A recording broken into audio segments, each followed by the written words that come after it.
ದಯಾಖನ ಗವಿಸಿದ್ದೇಶ್ವರನ ಗುರುನಾಥ ಶಿವಶಾಂತ ಶಿವಯೋಗಿಯನ್ನ ಮಂದಿರದಲ್ಲಿ ಸ್ಮರಿಸಿ ವೇದಿಕೆ ಮೇಲಿರುವ ಎಲ್ಲ ಪೂಜ್ಯರಲ್ಲಿ, ಹಿರಿಯರಲ್ಲಿ, ಈ ಸಮಾರಂಭದಲ್ಲಿ ಯಾತ್ರಾ ಮಹೋತ್ಸವದಲ್ಲಿ ಪಾಲ್ಗೊಂಡಿರುವ ತಾವೆಲ್ಲ ಗವಿಸಿದ್ದೇಶನ ಸ್ವರೂಪರೆಂದೇ ಭಾವಿಸಿ ತಮಗೆಲ್ಲರಿಗೂ ಶರಣಾರ್ಥಿ. ನೀವು ಕೂಡ್ರಲ್ಲಿ ಒಂದು 5 ನಿಮಿಷ ಕೂಡ್ರಲ್ಲ, ಕೂಡ್ರಿ.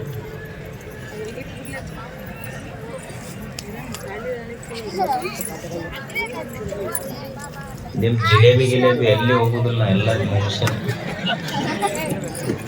ನಿಂಬದು ಮುಗಿಸಿದ ಮೇಲೆ ನಾವು ಹೋಗ್ತೀವಿ. ನೀವೇನೇನು ಟೆನ್ಷನ್ ತಗೋಬೇಡ್ರಿ ಅದ್ರ ಬಗ್ಗೆ. ಕೂಡ್ರಲ್ಲೇ ಕೂಡ್ರಿ, 2 ನಿಮಿಷ ಕೂಡ್ರಿ. ನಾ ಬಳತನ ಮತ್ತಲ್ಲ ಒಂದು 5 ನಿಮಿಷ ಮುಗಿಸ್ಬಿಡ್ತಾನೆ. ಆ ಮೊಬೈಲ್ ಟಾಚ್ ನೀವು ಸುಮ್ ಕುಂತ್ರ 5 ನಿಮಿಷ ಮುಗಿಸ್ತೀನಿ. ಗದ್ದಲ ಮಾಡ್ರಿ, 2 ತಾಸು ಮಾತಾಡ್ತೀನಿ.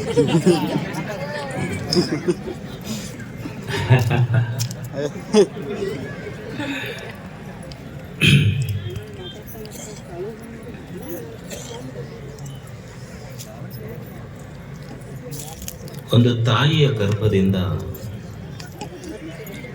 ಮಗು ಈ ಭೂಮಿಗೆ ಬರ್ತದೆ. ತಾಯಿಯ ಗರ್ಭದಿಂದ ಮಗು ಈ ಭೂಮಿಗೆ ಬರುವಾಗ ಹುಟ್ಟುವ ಮಗು ಅಳ್ತಾ ಈ ಭೂಮಿಗೆ ಬರ್ತದೆ.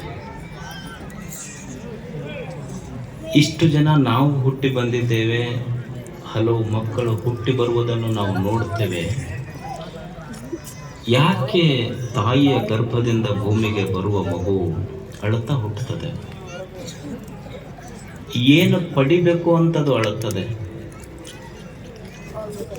ಈ ಭೂಮಿಯನ್ನು ಬಿಟ್ಟು ಹೋಗುವಾಗ ಆ ವ್ಯಕ್ತಿ, ಈ ಭೂಮಿಯನ್ನು ಬಿಟ್ಟು ಹೋಗುವ ವ್ಯಕ್ತಿನೂ ಅಳುತ್ತಾನೆ, ಅಳ್ಕೊಂತ ಹೋಗ್ತಾನೆ. ಹುಟ್ಟುವ ಮಗುವೂ ಅಳುತ್ತದೆ, ಭೂಮಿಗೆ ಬರುವ ಮಗುವೂ ಅಳುತ್ತದೆ, ಭೂಮಿಯನ್ನು ಬಿಟ್ಟು ಹೋಗುವ ವ್ಯಕ್ತಿನೂ ಅಳ್ಕೊಂತ ಹೋಗ್ತಾನೆ. ಭೂಮಿಗೆ ಬರುವ ಮಗು ಅಳ್ತಾ ಬಂತಲ್ಲ, ಅದು ಯಾಕೆ ಅಳ್ಕೊಂತ ಬಂತು? ಈ ಭೂಮಿಯನ್ನು ಬಿಟ್ಟು ಹೋಗುವ ಮನುಷ್ಯ ಅಳ್ಕೊಂತ ಹೊಂಟನಲ್ಲ, ಅವ ಯಾಕೆ ಅಳಕತ್ತಾನ? ಭೂಮಿಗೆ ಬಂದ ಮಗುವು ಅಳಕತ್ತೈತಿ, ಏನು ಪಡಿಬೇಕಂತ ಮಗು ಅಳಕತ್ತೈತಿ. ಮತ್ತು ಈ ಭೂಮಿಯನ್ನು ಬಿಟ್ಟು ಹೋಗುವ ಮನುಷ್ಯ ಏನನ್ನು ಇಲ್ಲಿ ಕಳ್ಕೊಂಡಿನಿ ಅಂತ ಅವ ಅಳಕತ್ತಾನ. ಒಂದು ಮಗುವಿನ ಬಯಕೆ ಅದು ಅಳಕತ್ತೈತಿ, ಏನು ಪಡ್ಕೋಬೇಕಂತ ಅದು ಅಳಕತ್ತೈತಿ ಅಂದ್ರೆ ಸಂತೋಷ. ಒಬ್ಬ ವ್ಯಕ್ತಿ ಈ ಜಗತ್ತನ್ನು ಬಿಟ್ಟು ಹೋಗುವಾಗ ಅಳಕತ್ತಿದ್ ಯಾಕಂದ್ರೆ ಏನು ಕಳ್ಕೊಂಡಿದ್ದ ಕಳಕತ್ತಾನಂದ್ರೆ ಸಂತೋಷ ಕಳ್ಕೊಂಡನ, ಅದೇ ಪಡಿಲಿಲ್ಲ ಅಂತ ಅವನು ಅಳಕತ್ತಾನ. ಮನುಷ್ಯ ಹುಟ್ಟಿನಿಂದ ಸಾಯುವವರೆಗೆ ನಾವೆಲ್ಲ ಬಯಸುವುದು, ನಮ್ಮ ಇಚ್ಛೆ, ಪರಮ ಗುರಿ ಏನು ಅಂದ್ರೆ ನಮಗೆ ದುಃಖ ಇರಬಾರದು, ನಾವೆಲ್ಲ ಸಂತೋಷವಾಗಿ ಬದುಕಬೇಕಂತ. ನಮ್ಮೆಲ್ಲರ ಅಪೇಕ್ಷೆ ಅದೇ ಅದಾವೆ, ನಾವೆಲ್ಲರೂ ಸಂತೋಷವಾಗಿರಬೇಕು. ಸಂತೋಷವಾಗಿರ್ಲಿಕ್ಕೆ ಏನು ಬೇಕು ಮನುಷ್ಯನಿಗೆ?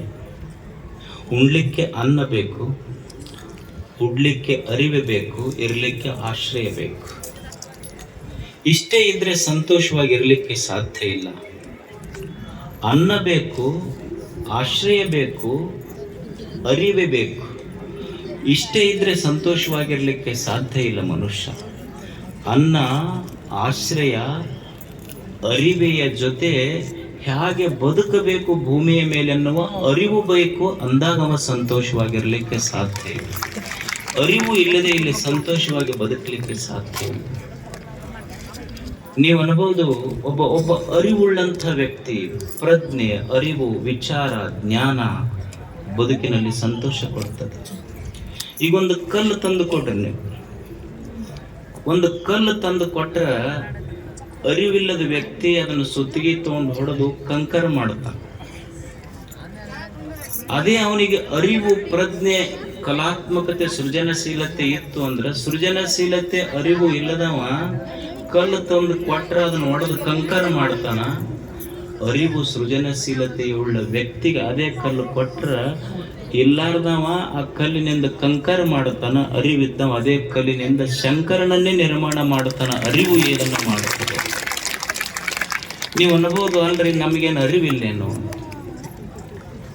ಈಗ ನೀವು ನೋಡಿ, ನಿಮ್ದೊಂದು ಮೊಬೈಲ್ ಇರ್ತದೆ. ಮೊಬೈಲ್ ಬಿದ್ದರೂ ಒಡಿತೈತೆ ಅಂತ ತಿಳ್ಕೊಂಡು ಅದಕ್ಕೊಂದು ಸ್ಕ್ರೀನ್ ಗಾರ್ಡ್ ಹಾಕ್ತಿರಿ, ನೀವೆಲ್ಲ ಹಾಕ್ತಿರಿ. ಮೊಬೈಲ್ ಬಿದ್ದರೂ ಒಡಿತೈತಿ ಅಂತ, ಮೊಬೈಲ್ ಒಡಿಬಾರ್ದಂತ ಒಂದು ಸ್ಕ್ರೀನ್ ಗಾರ್ಡ್ ಹಾಕ್ತಿರಿ. ಮತ್ತು ಗಾಡಿ ಮೇಲೆ ಹೋಗಾಗ ಕೆಳಗೆ ಬಿದ್ದರೆ ತಲೆ ಹೊಡಿತೈತಿ ಅಂತ ಹೆಲ್ಮೆಟ್ ಹಾಕೊಳ್ಳಾರ್ದ ಅಡ್ಡಾಡಿರ್ತೀವಲ್ಲ. ಮತ್ತು ಅರಿವು ಐತೆ, ನಮಗೆ ಅರಿವಿದ್ರೆ ನಾವ್ಯಾಕೆ ಮಾಡ್ತಿರ್ತೀವಿ? ಅರಿವು ಎಷ್ಟು ದೊಡ್ಡ ಕೆಲಸ ಮಾಡ್ತೈತಿ. ಕರ್ನಾಟಕ ಕನ್ನಡ ಭಾಷೆ, ಇಲ್ಲಿ ಎಷ್ಟು ಮೂಲಾಕ್ಷರಗಳದಾವ? 49 ಮೂಲಾಕ್ಷರದಾವ. ಇದೇ 49 ಮೂಲಾಕ್ಷರಗಳನ್ನು ಬಳಸಿದ ಬೇಂದ್ರೆ, ಕುವೆಂಪು ಜ್ಞಾನಪೀಠ ಪ್ರಶಸ್ತಿ ತಗೊಂಡ್ರು. ನಾವು ಅದೇ 49 ಅಕ್ಷರದ ಭಾಷೆಯನ್ನೇ ಬಳಸ್ತೀವಿ. ನಾವೇನು ಮಾಡಿವಿ? ಅದೇ ಭಾಷೆ ಬಳಸಿ ಇನ್ನೊಬ್ರು ಬೆಂಕಿ ಹಚ್ಚ ಕೆಲಸ ಮಾಡಿವಿ. ಯಾವ ಪ್ರಶಸ್ತಿನೂ ಬಂದಿಲ್ಲ. ಅಂದ್ರೆ ಅರಿವುಳ್ಳಂಥ ವ್ಯಕ್ತಿ ಇದನ್ನೇ ಬಳಸಿ ಜ್ಞಾನಪೀಠ ಪ್ರಶಸ್ತಿ ತಗೊಂಡ. ಅರಿವಿಲ್ಲಾರ್ದವ್ ಬೆಂಕಿ ಹಚ್ಚೋ ಕೆಲಸ ಮಾಡ್ತಾನೆ. ಈಗ ನಿಮಗೆ ಹಾಲೈತಿ, ಹಾಲು ಕುಡಿದ್ರೆ ಏನು ಗೊತ್ತಾಗ್ತೈತಿ, ಏನು ಬರ್ತೈತಿ ಅಂತ ಗೊತ್ತೈತಿ. ಅಲ್ಕೋ ಹಾಲು ಕುಡಿದ್ರೆ ಏನಾಗ್ತೈತಿ ಅಂತನೂ ಗೊತ್ತೈತಿ. ಆದ್ರೆ ಅಲ್ಕೋ ಹಾಲು ಅಂದ್ರೆ ಗೊತ್ತಾಗ್ತೈತಿ. ಬಹಳ ಸಾತ್ವಿಕ ಜನ ಅಂತ ಗೊತ್ತಾಗೋದಿಲ್ಲ. ಯಾಕಂದ್ರೆ ಮಂದ್ಯಾಗ ಮುಟ್ಟದವ್ರಲ್ಲ. ಫಲಾಗಿಲ್ಲ, ಸಂಧಿ, ಬೇನ್ ಗಿಡದ ಬುಡಕ್ ನೋಡಿದ್ರೆ ಬರೀ ಅವ ಬಿದ್ದಿರುತ್ತ. ಈ ಹೊಸ ಪ್ಲಾಟ್ ಮಾಡಿರ್ತಾರ ನೋಡ, ಅಲ್ಲಂತೂ ಅವರೇ ಇರ್ತಾರೆ ಎಲ್ಲ. ಹಾಲು ಕುಡಿದ್ರೆ ಏನಾಗ್ತೈತಿ, ಅಲ್ಕೋ ಹಾಲು ಕುಡಿದ್ರೆ ಏನಾಗ್ತೈತಿ ಅನ್ನೋ ಅರಿವು ನಮಗಿಲ್ಲ. ಅದಕ್ಕೆ ಅಲ್ಕೋ ಹಾಲು ಕುಡಿತೀವಿ. ಮತ್ತು ಅವ್ರು ಕುಡಿಯೋರು ಅದರಲ್ಲ, ಬಹಳ ದೇಶಭಕ್ತರು, ನಾಡಿನ ಭಕ್ತರು. ಪಾಪ ಅವರು ತಪ್ಪನಬಾರ್ದವ್ರು. ಯಾಕಂದ್ರೆ ಅವರು ಕುಡಿದೇ ಇದ್ರೆ ಸರ್ಕಾರಗಳ ನಡೆಯೋದಿಲ್ಲ. ಅದಕ್ಕೆ ಕುಡಿತಾರ ಅವರು. ಬಹಳ ಕಟ್ಟ ದೇಶಭಕ್ತರು. ಮತ್ತು ಎಷ್ಟೋ ಮಂದಿ ಕುಡಿದು ಬಿದ್ದು ಸತ್ತು, ಕುಡಿದವರ ಹೆಣಗಳ ದಿಬ್ಬಣದ ಮೇಲೆ ಸರ್ಕಾರ ನಡೆಸುವಂಥ ಅರಿವುಳ್ಳವರು ದೊಡ್ಡವರು ಅದರಲ್ಲ. ನಾವೆಷ್ಟು ದೊಡ್ಡವ್ರು ಇರ್ಬೇಕು ಮ್ಯಾಲ ಕುಂತವ್ರು, ನಮಗೆಂಥ ಅರಿವಿರ್ಬೇಕು. ಅಂದ್ರೆ ಮನುಷ್ಯನಿಗೆ ಜೀವನದಲ್ಲಿ ಬೇಕಾದದ್ದು ಅರಿವು. ಅರಿವು ತಪ್ಪಿತು ಅಂದ್ರೆ ಬದುಕು ಕೆಡುತ್ತದೆ. ಇವತ್ತೆಲ್ಲ ಗುರುಗಳು ಮಾತಾಡಿದ್ರಲ್ಲ, ವಿಚಾರ ಬೇಕು, ಜ್ಞಾನ ಬೇಕು, ಅರಿವು ಬೇಕು. ಅದಕ್ಕಾಗಿ ಮನುಷ್ಯ ಜೀವನದ ತುಂಬ ಹುಟ್ಟಿನಿಂದ ಸಾಯುವವರೆಗೆ ಮಾಡುವ ಒಂದೇ ಒಂದು ಕೆಲಸ ಅಂದ್ರೆ ಕಲಿಯುವುದು. ಕಲಿಬೇಕು ಮನುಷ್ಯ. ಇಲ್ಲಿ ಈ ಜಗತ್ತು ಬಹಳ ಕಲಿಸ್ತದೆ. ಏನು ಕಲಿಬೇಕು ಜೀವನದೊಳಗ? ಪ್ರತಿ ಕ್ಷಣ ಇಲ್ಲಿ ಕಲಿಯುವುದಿದೆ. ಜೀವನದ ತುಂಬ ಏನು ಮಾಡಬೇಕ್ರಿ ಅಂದ್ರೆ ಹೊಸದನ್ನು ಕಲಿಯುವುದು. ಪ್ರತಿ ಕ್ಷಣ, ಬದುಕಿನ ಪ್ರತಿ ಕ್ಷಣ ನಮಗೆ ಪಾಠ ಕಲಿಸ್ತದೆ. Don't stop learning because life will not stop teaching. It will never stop teaching. ಜೀವನ ಮನುಷ್ಯನಿಗೆ ಪ್ರತಿ ಕ್ಷಣ ಬದುಕುವುದನ್ನು ಕಲಿಸ್ತದೆ. ಸಾಲಿ ಕಲ್ತವ್ರು ಅಷ್ಟೇ ಕಲಿಸ್ತಾರಂತಲ್ಲ. ಈಗ ನಮ್ಮಪ್ಪ ಅದಾನ, ಅವ ಸಾಲಿ ಕಲ್ತಿಲ್ಲ. ನಾನು ಕಟ್ಟಿ ಮೇಲೆ ಹಾಲು ಹರಟಿ ಮಾಡ್ಕೊಂತ ಕುಂತಾಗ ನಮಗೆಲ್ಲರಿಗೂ ಇದಕ್ಕೆ ಅನುಭವ ಐತೆ ಇಲ್ಲ. ನಮ್ಮಪ್ಪ ಸಾಲಿ ಕಲಿಲಾರ್ದಪ್ಪ ನಮಗೇನು ಹೇಳ್ಯಾನ ಅಂದ್ರೆ, ನೋಡು, ಹಿಂಗೆ ಮಂದಿ ಕೂಡ ಹಾಳು ಹರಟಿ ಮಾಡಬೇಡ, ದುಡ್ಯಾಗ ಕಲಿ. ಮಂದಿಗೆ ನಂಬಿ ಕೆಟ್ಟವ್ರು ಅದಾರ, ಮಣ್ಣಿಗೆ ನಂಬಿ ಕೆಟ್ಟವ್ರಿಲ್ಲ ಅಂತ ನಮ್ಮಪ್ಪ ಕಲಿಸಿಲ್ಲ ನಮಗೆಲ್ಲ. ಅವ ಸಾಲಿ ಕಲ್ತಿಲ್ಲ, ಆದ್ರೆ ಆತನ ಮಾತಿನಲ್ಲಿ ಎಷ್ಟು ಜ್ಞಾನ ಐತಿ. ಜೀವನದೊಳಗೆ ಹಿಂಗ ಕಣ್ಣು ತೆರೆದ ಬಿಟ್ರೆ ಜಗತ್ತೇ ಒಂದು ಪಾಠಶಾಲೆ ಐತಿ. ಎಲ್ಲಾನು ಕಲಿಸ್ತೈತಿ. ಈಗ ತಾಯಂದಿರದಿರಿ ನೀವು, ತಾಯಂದಿರು ಅಡಿಗೆ ಮಾಡ್ತೀರಿ, ಅನ್ನ ಮಾಡ್ತೀರಿಲ್ಲ, ಎದ್ರಾಗ ಮಾಡ್ತೀರಿ? ಕುಕ್ಕರ್ನಾಗ ಮಾಡ್ತೀರಿ. ನಿಮಗೆ ಕುಕ್ಕರ್ ಏನು ಕಲಿಸ್ತೈತಿ ಅಂದ್ರೆ, ನಮ್ಮ ಬುಡಕ ನಮಗೆ ಆಗ್ಲಾರ್ದವ್ರು ಬೆಂಕಿ ಇಟ್ಟರು ಸಹಿತ ಸೀಟಿ ಹೊಡ್ಕೊಂತ ಅಡ್ಡಾಡ್ಬೇಕಂತ ಕುಕ್ಕರ್ ಕಲಿಸ್ತೈತಿ ನಮ್ಮ ಜೀವನ. ನಮಗಾಗ್ಲಾರ್ದವ್ರು ನಮ್ಮ ತಳಕ ಬೆಂಕಿ ಇಟ್ಟರು ಒಟ್ಟು ಸೀಟಿ ಹೊಡ್ಕೊಂತ ಅಡ್ಡಾಡ್ಬೇಕು. ನಾವು ಕುಕ್ಕರ್ ಕಲಿಸ್ತೈತಿ ಮನುಷ್ಯ, ನೋಡಿ ಕಲಿಬೇಕಷ್ಟೇ ನಾವು. ಈಗ ಮಿಕ್ಸರ್ ಐತಿ, ಮಿಕ್ಸರ್ ಏನು ಕಲಿಸ್ತೈತಿ ನಮಗೆ? ಈಗ ಹೊಟ್ಟೆಗೆ ಎಷ್ಟರ ಸಂಕಟ ಇರಲಿ ಬಾಯಿ ಮುಚ್ಕೊಂಡು ಕೆಲಸ ಮಾಡೋದು ಕಲಿ ಅಂತ ಮಿಕ್ಸರ್ ಕಲಿಸಿಲ್ಲ ನಾವು. ಕಲಿಸ್ತೈತಿ ಜೀವನ. ಜೀವನ ಅಂದ್ರೆ ಈ ಜಗತ್ತೈತಲ್ಲ, ಜಗತ್ತು ಅಂದ್ರೆ ಇದೊಂದು ಡೊನೇಷನ್ ಇಲ್ಲದ ಪಾಠಶಾಲೆ ಅಂದ್ರೆ ಜಗತ್ತಿದು. ನೀವ್ಯಾರೋ ಡೊನೇಷನ್ ಕೊಡ್ಬೇಕಾಗಿಲ್ಲ, ಶಾಲೆಗಾದ್ರೂ ಡೊನೇಷನ್ ಕೊಡ್ಬೇಕಾಗ್ತೈತಿ, ಫೀಸ್ ಕಟ್ಟಬೇಕಾಗ್ತೈತಿ. ಫೀಸ್ ಇಲ್ಲಾರ್ದೆ ಜಗತ್ತು ಕಲಿಸ್ತೈತಿ. ಈಗ ನೀವು ಮಕ್ಕಳಿಗೆ ಶಾಲೆ ಕಲಿಸ್ತಿರಲ್ಲ, ಫೀಸ್ ಇಲ್ಲಾರ್ದೆ ಯಾರ ನಾವು ಕಲ್ಸಕ್ಕೆ ಸಾಧ್ಯ ಐತೆ ನಮ್ಮ ಮಕ್ಕಳಿಗೆ ಇವತ್ತು ಶಾಲೆ. ಆದ್ರೆ ಜೀವನ ಹಾಗಲ್ಲ, ಶಾಲೆಯಲ್ಲಿ ಫೀಸ್ ಕೊಟ್ಟ ಕಲಿಬೇಕಾಗ್ತೈತಿ. ಯಾರೋ ಒಬ್ರು ಸರು ಒಂದು ಶಾಲೆಯೊಳಗೆ ಒಂದು ಮಗು ಮನೆಗೆ ಬಂತಂತ, ಮನೆಗೆ ಬಂದು ಬಾಯಾಟ ಮಾಡ್ತಿತ್ತಂತ, ತಾಜ್ ಮಹಲಿನ ಹುಬ್ಬಳ್ಳಿ, ತಾಜ್ ಮಹಲಿನ ಹುಬ್ಬಳ್ಳಿ ಅಂತಂತ. ಅವ್ರ ಅಪ್ಪ ಕೇಳಿ ಸಿಟ್ಟು ಬಂತು, ಯಾರು ಕಲಿಸ್ಯಾರ ನಿನಗದಂತ? ನಮ್ಮ ಟೀಚರ್ ಕಲಿಸ್ಯಾರ. ಏನು ಕಲಿಸ್ಯಾರ? ತಾಜ್ ಮಹಲಿನ ಹುಬ್ಬಳ್ಳಿ, ತಾಜ್ ಮಹಲಿನ ಹುಬ್ಬಳ್ಳಿ ಅಂತ. ಅವನಿಗೆ ಸಿಟ್ಟು ಬಂತು. ಅವ್ರ ಮಾಸ್ತರು ಸೀದಾ ಅಪ್ಪ ಶಾಲೆಗೆ ಹೋದ. ಅಲ್ಲ, ಏನಾರ ಕಲ್ಸಕ್ಕೆ ಬರ್ತೈತೆ ನಿಮಗೆ? ಏನು ಕಲ್ಸಿಡಿ? ಅಲ್ಲ, ನನ್ನ ಮಗ ಬಂದು ದಿವಸ ಬಾಯ್ಪಾಟ್ ಮಾಡಾಕತ್ತಾನ, ತಾಜ್ ಮಹಲಿನ ಹುಬ್ಬಳ್ಳಿ, ತಾಜ್ ಮಹಲಿನ ಹುಬ್ಬಳ್ಳಿ ಅಂತ ಬಾಯ್ಪಾಟ್ ಮಾಡಾಕತ್ತಾನ. ಅಲ್ಲ, ನಾವೇನು ತಪ್ಪು ಕಲ್ಸಿವಿ? ಅಲ್ಲ, ಗೊತ್ತೈತೆ ನಿಮಗೇನು ತಾಜ್ ಮಹಲ್ ಎಲ್ಲೈತೆ ಅಂತ? ಅಲ್ಲ, ಇವತ್ತೊಂದು ದಿವಸ ಮತ್ತು ತಪ್ಪು ಹೇಳ್ಯಾನ, ತಾಜ್ ಮಹಲ್ ಎಲ್ಲೈತಿ ಅಂದ್ರೆ ತಾಜ್ ಮಹಲಿನ ಹುಬ್ಬಳ್ಳಿ ಅಂತ ಹೇಳ್ಯಾನ. ಅದಕ್ಕೆ ಬಂದೆಪ್ಪ, ಸಾಲಿಗೆ ಫೀಸ್ ಕಟ್ಟಂತ 10 ಸಲ ಫೋನ್ ಮಾಡಿ ಬಂದಿಲ್ಲ, ನೀ ಫೀಸ್ ಕಟ್ಟ ಮಟ್ಟ ತಾಜ್ ಮಹಲ್ ಹುಬ್ಬಳ್ಳಿಯಾಗ ಇರ್ತೈತಿ, ಕಟ್ಟಿಂದ ಆಗ್ರಕ್ಕೆ ಹೋಗುತ್ತಂದ. ನೀ ಫೀಸ್ ಕಟ್ಟದ ಮೇಲೆ ಆಗ್ರಕ್ಕೆ ಇರ್ಲಿಲ್ಲ ಅಂದ್ರೆ ಹುಬ್ಬಳ್ಳಿಯಾಗ ಇರ್ತೈತೆ. ಜೀವನ ಇದೊಂದು ಪಾಠಶಾಲೆ ಐತಿ, ಕಲಿಸ್ತೈತಿ. ಜೀವನದಲ್ಲಿ ಸೋಲು ಬರ್ತದೆ, ಬಡತನ ಬರ್ತದೆ, ನೋವುಗಳು ಬರ್ತವೆ, ನಿರಾಶೆಗಳು ಬರ್ತವೆ, ನಿಂದೆಗಳು ಬರ್ತವೆ, ವೈರಿಗಳ ಚುಚ್ಚು ಮಾತುಗಳು ಬರ್ತವೆ. ಇದೆಲ್ಲವನ್ನ ಮೀರಿ ಬದುಕುವುದನ್ನ ಪುಸ್ತಕ ಓದಿ ಕಲೀಲಿಕ್ಕಾಗೋದಿಲ್ಲ, ಜಗತ್ತು ನೋಡಿ ಕಲಿಬೇಕಾಗ್ತದೆ. ಇವತ್ತು ನಾವು ಅಂತಿರ್ತೀವಿ, ಏನ್ರಿ ನಮ್ಮ ಕಷ್ಟದ ಕಾಲಕ್ಕೆ ಯಾರೂ ಆಗಲಿಲ್ಲ, ನಾವು ಎಷ್ಟು ಮಂದಿಗೆ ಆಗಿದ್ದೀವಿ, ನಮ್ಮ ಕಷ್ಟದ ಕಾಲಕ್ಕೆ ಯಾರೂ ಆಗಲಿಲ್ಲ ಅಂತ ನಾವು ಭಾಳ ತಾಪ್ ಮಾಡ್ಕೊತೀವಿಲ್ಲ. ಇದು ಸಹಜ ಐತಿಲ್ಲ ನಮ್ಮ ಜೀವನದೊಳಗೆ.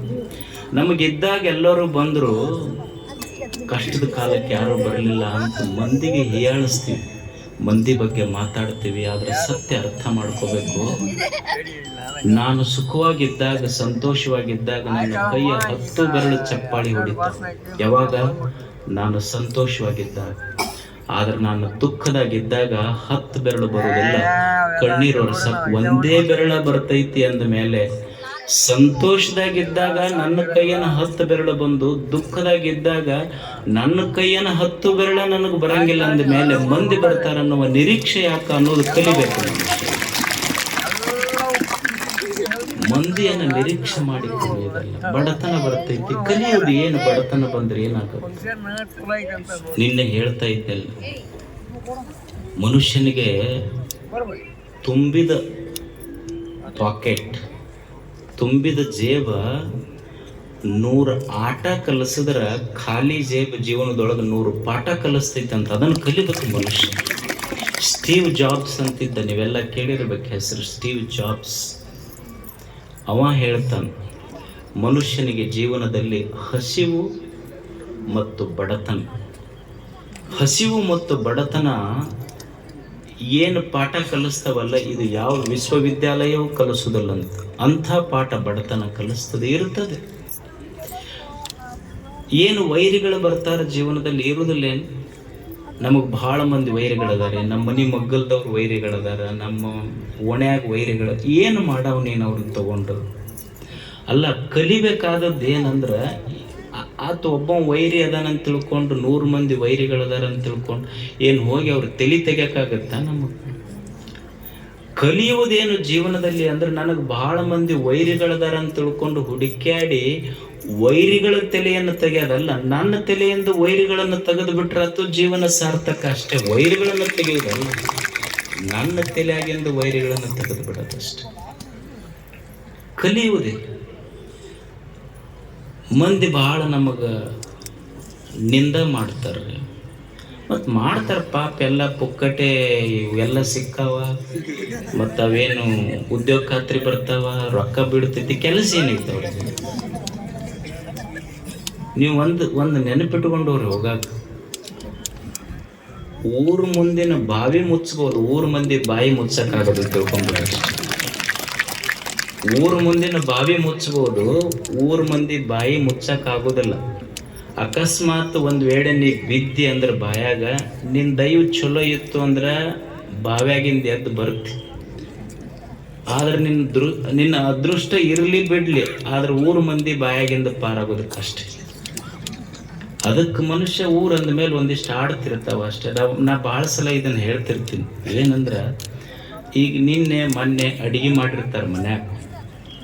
ಅಡಿಗೆ ಮಾಡಿದ್ದು ನಮಗೆ ತಂದಿಟ್ಟು ಕೂಡಲೇ ನಾವು ಮನ್ಯಾಗ ಸಿಟ್ಟಿಗೆ ಹೇಳ್ತೀವಿ. ಏನಂತೀವಿ ಅಂತಾರಿಲ್ಲ ಗಂಡು ಮಕ್ಕಳು, ನಿನ್ನೆ ಮೊನ್ನೆ ತಂದಿಟ್ಟು ನನಗೆ ಹಳಸಿದ್ದು ಯಾರು ಅಂತಾರೆ ಮನ್ಯಾಗ ಅನ್ನೋದಿಲ್ಲ. ನೀವು ಏನಾಗ್ತೈತೆ ಉಂಡ್ರಿ, ಏನು ಒಂದು ಸಮಸ್ಯೆ ಏನು ಅಲ್ಲ. ನಿನ್ನೆ ಮೊನ್ನೆ ಮಾಡಿದ ಹಳಸಿದ ಅಡಿಗೆ ಉಂಡ್ರೆ ಹೊಟ್ಟೆ ಕೆಡ್ತೈತೆ ಅಂತ ನಮಗೆ ಗೊತ್ತೈತೆ ಇಲ್ಲ.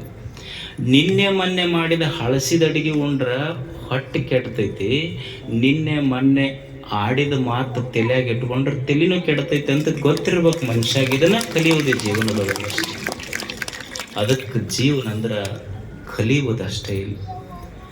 ಏನು ಕಲಿಯುವುದು ಅಂದ್ರೆ, ನಾ ಅನ್ಕೊಂಡಂಗೆ ನನ್ನ ಇಚ್ಛೆಯಂತೆ ಜಗತ್ತು ನಡೆಯುವುದಿಲ್ಲ. ಇಲ್ಲಿ ನಾವೇನು ಕಲಿಬೇಕು ಅಂದ್ರೆ, ನನ್ನ ಇಚ್ಛೆಯಂತೆ ನಾ ಅನ್ಕೊಂಡಂಗೆ ಈ ಜಗತ್ತು ನಡೆಯುವುದಿಲ್ಲ. ಈಗ ಯಾವ ಅತ್ತಿಗೆ ಇಚ್ಛೆ ಇಲ್ಲ ಹೇಳಿ, ನನ್ನ ಸೊಸೆ ಬಂದು ಬಿಸಿ ರೊಟ್ಟಿ ಮಾಡಿ ಕೊಡ್ಬೇಕಂತ ಅತ್ತಿಗೆ ಇಚ್ಛೆ ಎಲ್ಲ ಅತ್ತಿಯವ್ರಿಗೆ ಇರುತ್ತೆ. ಅಲ್ಲಿ ಉಂಡರಿ ಎಸ್ ಮಂದಿ ಅವ್ರು ಕೇಳ್ರಿ ಹೇಳ್ತಾರೆ. ಆಕಿ ಕನ್ಯಾ ನೋಡಕ್ ಹೋದ್ಲ ಅತ್ತಿ, ಹೋದಾಗ ಕೇಳಿ ಏನು ಬರ್ತೈತಿ? ಇಡ್ಲಿ ಬರ್ತೈತಿ, ದೋಸೆ ಬರ್ತೈತಿ, ಹೋಳಿಗೆ ಬರ್ತೈತಿ, ಎಲ್ಲ ಬರ್ತೈತೆ ಅನ್ನಂತ ಕೇಳಲತ್ತಿ. ಇವು ಆರ್ಡರ್ ಕೊಟ್ಟರೆ ಹೋಟೆಲ್ನಾಗ ಎಲ್ಲ ಬರ್ತಾವಂದ್ಲ. ಅಂದ್ರೆ ಯಾರಿಗೆ ಇಚ್ಛೆ ಇಲ್ಲ, ನಮ್ಮ ಇಚ್ಛೆಯಂತೆ ಜಗತ್ತು ನಡೆಯುವುದಿಲ್ಲ. ಇಲ್ಲಿ ಕಲಿಬೇಕಾದದ್ದು ಏನು ಜೀವನದೊಳಗೆ ಅಂದ್ರೆ, ನನ್ನಿಚ್ಛೆಯಂತೆ ನನ್ನ ಜೀವನ ಜಗತ್ತು ನಡೆಯುವುದಿಲ್ಲ. ಜಗದ ಇಚ್ಛೆಗೆ ನನ್ನ ಜೀವನವನ್ನು ಹೊಂದಿಕೊಂಡು ಬದುಕುವುದೈತಲ್ಲ, ಅವರಿಗೆ ಸಂತರ ಅಂತ ಕರೀತಾರೆ. ಇದನ್ನು ಕಲಿಯೋದು ಬುದ್ಧ. ಇದರ ಅರ್ಥ ಇರುವುದನ್ನು ಇದ್ದಂತೆ ಸ್ವೀಕರಿಸುವವನಿಗೆ ಬುದ್ಧ ಅಂತ ಕರೀತಾರೆ. ಒಪ್ಪುಕೊಳ್ಳೋದು ಜೀವನದೊಳಗೆ. ಏನು ವಯಸ್ಸಾದ ಕೂಡಲೇ ಏನಂತೀರಿ ನೀವು? ಏನ್ರಿ ಸ್ವಸ್ಥರು ಮಕ್ಕಳು ಒಟ್ಟ ನಮಗೆ ಸೇರುವುದಿಲ್ಲ. ಎಲ್ಲೋ ನಮ್ಮ ಹುಡುಗ ಹೇಳ್ತಿದ್ದು ಒಂದು ಆತು, ವಯಸ್ಸಾದ ಮೇಲೆ ಆಗೋದಲ್ಲ. ಏನು ಕಲಿಬೇಕಪ್ಪ ಮುಪ್ಪು ಬಂದ ಮೇಲೆ ಅಂದ್ರೆ, ಮುಪ್ಪು ಬಂದ ಮೇಲೆ ಗಪ್ ಇರ್ಬೇಕಂತ. ಮುಪ್ಪು ಬಂದ ಮೇಲೆ ಗಪ್ ಇರ್ಬೇಕು. ಮಗನ ಮಾತಾಡಿಸ್ಬೇಕಾದ್ರೆ ಸೊಸಿ ಮಾರಿ ನೋಡ್ಬೇಕು. ನನ್ನ ರೊಕ್ಕ ಎಣಸಕ್ಕ ನಾನಾ ಕಳ್ಳಾಗಬೇಕು. ಶಟ್ಕೊಂಡು ಕುಂತ್ರ ಶಟ್ಕೊಂಡು ಊಟ ಬಿಟ್ಟರೆ ಹೆಂಡತಿ ರಂಭಿಸ್ತಾಳ ಅನ್ನೋದು ತಲೆಯಾಗಿಂದ ಬಿಟ್ಟಿರ್ಬೇಕು. ಮುಪ್ಪು ಬಂದ ಮೇಲೆ ಗಪ್ ಇರ್ಬೇಕಂತ ಇಷ್ಟು ಕಲಿಬೇಕು ಮನುಷ್ಯ. ಕಲಿಯುವುದಿಲ್ಲ ಅಷ್ಟೇ ಜೀವನದೊಳಗೆ. ಅದಕ್ಕೆ ಜೀವನ ಇದ್ದಂತೆ ಸ್ವೀಕರಿಸುವವನಿಗೆ ಸಂತ ಅಂತ ಕರೀತಾರೆ, ಜ್ಞಾನಿ ಅಂತ ಕರೀತಾರೆ. ಯಾಕಂದ್ರೆ ನಾನೇನು ಬಯಸ್ತೀನಲ್ಲ, ನಾನಿರುವುದು ವರ್ತಮಾನದಲ್ಲಿ, ನನ್ನ ಬಯಕೆಗಳಿರುವುದು ಭವಿಷ್ಯತ್ತಿನಲ್ಲಿ. ಅಂದ್ರೆ there is a difference, gap. ವರ್ತಮಾನಕ್ಕೂ ಭವಿಷ್ಯಕ್ಕೂ ಗ್ಯಾಪ್ ಇದೆ. ಅದಕ್ಕೆ ವರ್ತಮಾನದೊಳಗೆ ಏನು ಸಿಗುತ್ತದೆ, ನಿನ್ನೆ ಸತ್ತು ಹೋಗಿದೆ. Yesterday is dead, tomorrow is not yet born. What I have with me is today. ಇವತ್ತು ನನ್ನ ಕೈಯಾಗ ದೇವರು ಕೊಟ್ಟಾನಲ್ಲ, ಈ ಕ್ಷಣವನ್ನು ಅನುಭವಿಸುವುದಷ್ಟೇ, ಸಂತೋಷ ಪಡೋದು. ಇರುವುದನ್ನು ಇದ್ದಂತೆ ಸ್ವೀಕರಿಸುವುದು. ದೇವರು ನಮಗೇನು ಕೊಟ್ಟಾನ ಅದನ್ನು ನೋಡಿ ಸಂತೋಷ ಪಡಬೇಕು, ಅದು ಜೀವನ. ಒಬ್ಬರು ಗುರುಗಳು ಅವ್ರ ಹತ್ರ ಒಂದು 3 ಜನ ಶಿಷ್ಯರು ಅಭ್ಯಾಸ ಮಾಡಿದರು. ಒಂದು ಗುರುಕುಲ ಇತ್ತದು.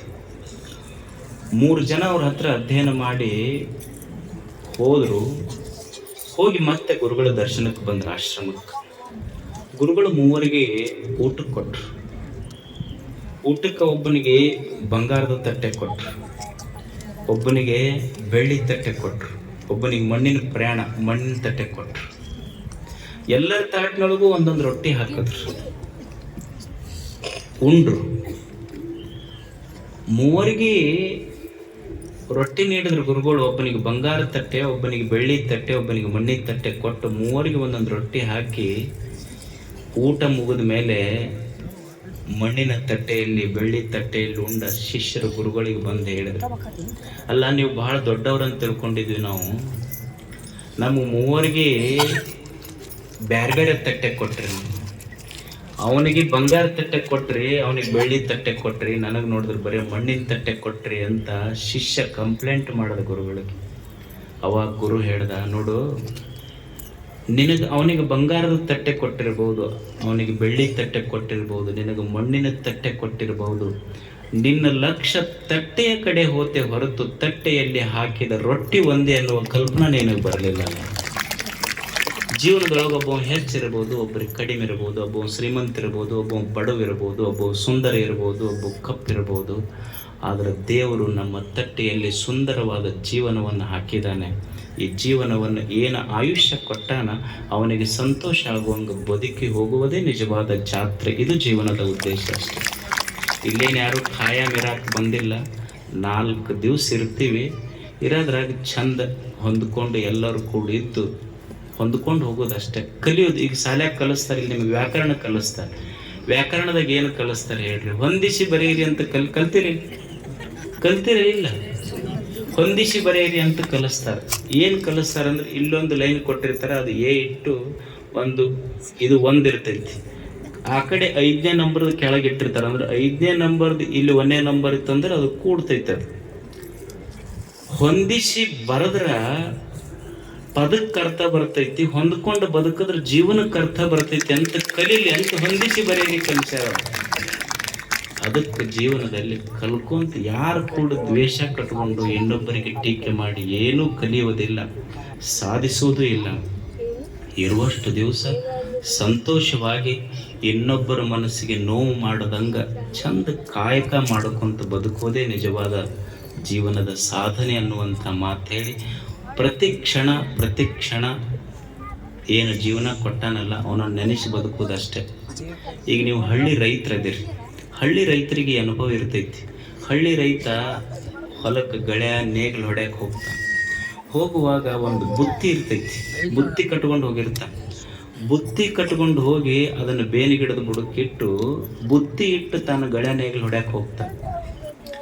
ನಾಯಿ ಬುತ್ತಿ ಮುಂದೆ ಕುಂತಿರ್ತೈತಿ, ಕಾಗಿ ಆ ಬುತ್ತಿ ತಿನ್ನಕ್ಕೆ ಬಂದಿರ್ತಾವ. ಅದು ಬಂದು ಬುತ್ತಿ ತಿನ್ನಕ್ಕೆ ಕಾಗಿ ಬುತ್ತಿ ತಿನ್ನಕ್ಕೆ ಬಂತು ಅಂದ್ರೆ ನಾಯಿ ಏನು ಮಾಡ್ತೈತಿ ಅಂದ್ರೆ ಆ ಕಾಗಿಗೆ ಬೊಗಳಿ ಓಡಿಸ್ತೈತಿ. ಏನೂ ತಿಳುವಳಿಕೆ ಇಲ್ಲದ ನಾಯಿ ಗೊತ್ತೈತಿ ಏನಂದ್ರೆ ಇದು ಬುತ್ತಿ ನನ್ನ ಮಾಲಕ್ಕಂದು ಅಂತ. ಹಂಗ ನಮಗೆ ಗೊತ್ತಿರಬೇಕು, ತಟ್ಟಿಯೊಳಗೆ ಬಿದ್ದ ಪ್ರತಿ ತುತ್ತೈತೆಲ್ಲ ಇದು ನಂದಲ್ಲ, ಕೊಟ್ಟ ಮಾಲೀಕ ಮೇಲದನ ಅನ್ನೋ ಕಲ್ಪನೆ. ಹಾಗೆ ಬದುಕುವುದಷ್ಟೇ. ಆ ಬದುಕನ್ನು ಕಲಿಸುವುದಕ್ಕಾಗಿ ಇಷ್ಟೆಲ್ಲ ಸಂತರು, ಶರಣರು, ಪೂಜ್ಯರು ಬಂದಾರ. ಅವರಿಂದ 2 ಒಳ್ಳೆಯ ನುಡಿಗಳನ್ನು ಕಲಿತು ನೆನಪಿಟ್ಟುಕೊಂಡು ಹೋಗೋದು. ಅವು ಇವು ನೆನಪಿಟ್ಕೋಬೇಡ್ರಿ, ಇಂಥವೆರಡು ನೆನಪಿಟ್ಟುಕೊಂಡು ಹೋದ್ರೆ ಜೀವನ ಸಾರ್ಥಕ ಆಗ್ತದೆ. ಅದಕ್ಕೆ ಇದೊಂದು ಅದ್ಭುತವಾದ ಜಾತ್ರೆ ವರ್ಷದಿಂದ ವರ್ಷಕ್ಕೆ ನಡೀತಾ ಇದೆ. ಇದು ಹೆಂಗೆ ನಡೀತೈತಿ ಅಂದ್ರೆ ನೋಡ್ರಿ, ನಾವೆಲ್ಲ ಕುರ್ಚಿ ಮೇಲೆ ಕುಂದ್ರಿಸ, ನೀವೆಲ್ಲ ಚಂದ ಇಷ್ಟು ವೇದಿಕೆ ಮೇಲೆ ಚಲೋ ಕಾರ್ಯಕ್ರಮ ನೋಡಕತ್ತೀರಿ. ಆದ್ರೆ ನಾವು ಕುಂತು ಮಾಡೀವಿ ಅಂದ್ರೆ ಜಾತ್ರೆ ಆಗಿಲ್ಲ. ಇಷ್ಟೆಲ್ಲ ಆಗಲಿಕ್ಕೆ ಎಷ್ಟೋ ಕಾಣದ ಕೈಗಳು. ಇವತ್ತೆಷ್ಟೋ ಜನ ದಾಸೋಹದೊಳಗೆ ಅವ್ರ ಕಾರ್ಯಕ್ರಮಕ್ಕೆ ಬಂದಿಲ್ಲ, ಆದರೆ ನೀವು ಬರ್ತೀರಿ ಅಂತ ತಿಳ್ಕೊಂಡು ನಿಮಗೆ ಅಡುಗೆ ತಯಾರು ಮಾಡಕತ್ತಾರಲ್ಲ, ಅವರು ನಿಜವಾದ ಸೇವೆ ಅವ್ರಿಗೆ ದೊಡ್ಡದು. ಮತ್ತು ಯಾರೋ ಕಟ್ಟಿಗೆ ಒಡೆದು ಕೊಟ್ಟಾರ, ರೊಟ್ಟಿ ಕೊಟ್ಟಾರ, ಯಾರ ಹೆಸರು ಗೊತ್ತಿಲ್ಲ, ಹೆಸರಿಲ್ಲದಂಗೆ ಸೇವಾ ಮಾಡ್ಯಾರಲ್ಲ. ಗವಿಸಿದ್ದೇಶ ಹೆಸರಿಲ್ಲದೆ ಸೇವಾ ಮಾಡಿ ಈ ಜಾತ್ರೆಯನ್ನು ನಡೆಸಲಿಕ್ಕೆ ಕಾರಣೀಭೂತರಾದಂಥ ಪ್ರತಿಯೊಂದು ಜೀವಕ್ಕೂ ಗವಿಸಿದ್ದನ ಕೃಪಾ ಸದಾ ಇರಲಿ. ತಾವೆಲ್ಲ ಈಗ ಮದ್ದು ಸುಡೋದು ನಡೀತೈತಿ, ಸಾವಕಾಶವಾಗಿ ಹೋಗ್ರಿ, ಏನೂ ಅವಸರ ಮಾಡಬೇಡ್ರಿ. ನಾ ಬರ್ತೀನಿ, ಯಾಕಂದ್ರೆ ಹಿಡಿಬೇಕು, ಊರಿಗೆ ಹೋಗೋರದಿರಿ, ಟೂ ವೀಲರ್ನವ್ರು ಹೋಗ್ತೀರಿ, ಚಕ್ಕಡಿಯವ್ರು ಹೋಗ್ತೀರಿ, ಸಮಾಧಾನದಿಂದ ಹೋಗಿ. ನನ್ನ ಪ್ರಾರ್ಥನಾ ಅದು ಉಳಿದಿದ್ದೇನು ಇಲ್ಲ, ಯಾಕಂದ್ರೆ ನೀವು ಸಂತೋಷವಾಗಿರ್ಬೇಕು. ನಿಮ್ಮ ಮುಖದ ಮೇಲಿನ ಸಂತೋಷವೇ ನಮ್ಮ ಸಂತೋಷ ಅಷ್ಟೇ.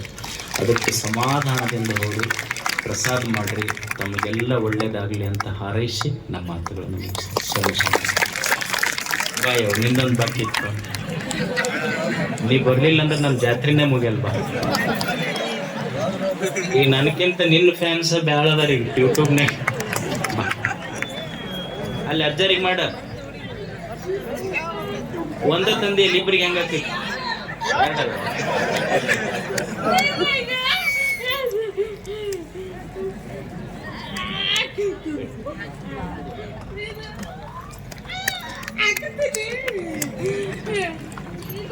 ಎಲ್ಲರೂ ಸಾವಕಾಶವಾಗಿ ಹೋಗ್ರಿ. ಶರಣಾರ್ಥಿ ಬೆಲ್ಕಿ